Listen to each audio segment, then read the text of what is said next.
వంశం నాశనమైతే ధర్మం నశిస్తుంది, ఆచారాలు పోతాయి.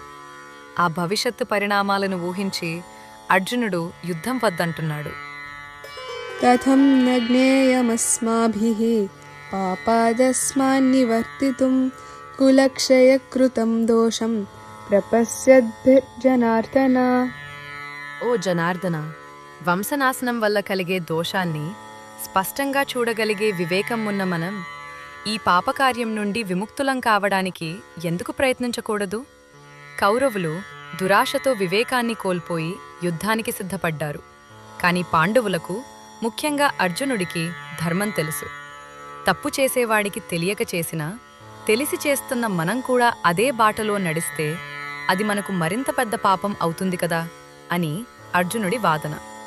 కృష్ణుణ్ణి ఇక్కడ జనార్దన అని పిలవటంలో ఆంతర్యం, అందరినీ రక్షించేవాడివైన నువ్వు ఈ కులక్షయాన్ని చూస్తూ కూడా నన్ను యుద్ధం చేయమని ఎలా ప్రోత్సహిస్తున్నావు అని ప్రశ్నించడం. ఈ కంటెంట్ మీకు నచ్చినట్లయితే లైక్ చేయండి, షేర్ చేయండి, సబ్స్క్రైబ్ చేయండి. ధన్యవాదాలు.